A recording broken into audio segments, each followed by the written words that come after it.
அனைவருக்கும் வணக்கம். இன்னைக்கான இந்த வீடியோவில் வரக்கூடிய பங்குனி உத்திரத்து அன்று இந்த 3 பொருட்களை அருகில் இருக்கும் முருகன் கோவிலுக்கு வாங்கி கொடுங்கள். உங்கள் வீட்டில் இருக்கும் கஷ்டங்கள், கடன் பிரச்சனைகள் அனைத்தும் தீர்ந்து முருகனுடைய அருளினால் நல்ல செல்வ வளம் மேம்படும். இந்த நாளில் நம்ம முக்கியமாக வாங்கி கொடுக்க வேண்டிய அந்த பொருட்கள் என்ன அப்படின்றத பற்றி பார்க்கலாம். தமிழ் கடவுள் சைவ கடவுளாகிய முருகப்பெருமானுக்கு உரிய சிறப்பான விரத தினமாக கொண்டாடப்படுவது அப்படின்றது இந்த பங்குனி உத்திரம். இது பங்குனி மாதத்தில் வரக்கூடிய உத்திர நட்சத்திர தினம். தமிழ் மாதத்திலே 12வது மாதம் தான் இந்த பங்குனி.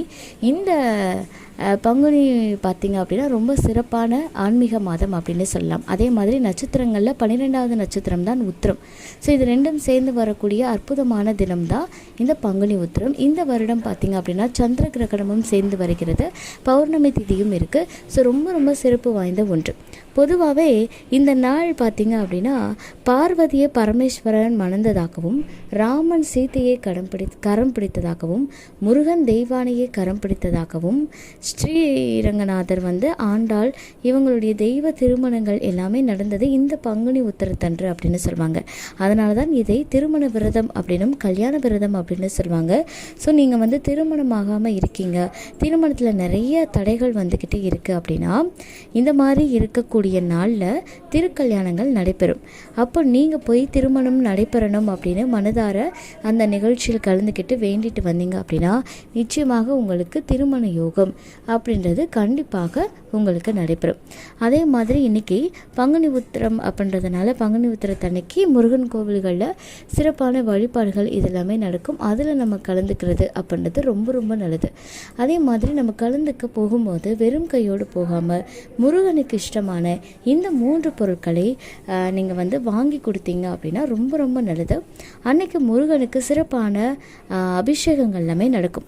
அந்த அபிஷேகத்துக்கு தேவையான பொருட்களில் இந்த 3 பொருட்களை நீங்கள் வாங்கி கொடுத்தீங்க அப்படின்னா உங்கள் வாழ்க்கையில் இருக்கக்கூடிய கஷ்டங்கள் விலக ஆரம்பிக்கும்.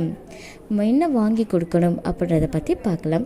முதலாவதாக முருகன் அப்படின்னு சொன்னாலே கண்டிப்பாக சந்தனம் அப்படின்றது தான் நம்ம நினைவுக்கு வரும். இப்போ எப்படி சிவன் அப்படின்னு சொன்னால் நமக்கு திருநீர், அதாவது விபூதி ஞாபகத்துக்கு வருதோ, அவருக்கு இஷ்டமான ஒன்று அப்படின்னு தோணுதோ, அதே மாதிரி முருகன் அப்படின்னு எடுத்துக்கிட்டாலே அந்த சந்தனம் தான்.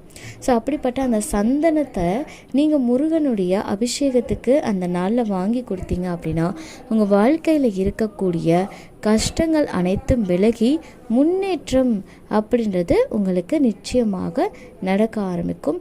செல்வ வளம் அப்படின்றது பெருகும். சந்தன அபிஷேகம் பண்ணுறது அப்படின்றது ரொம்ப விசேஷம்.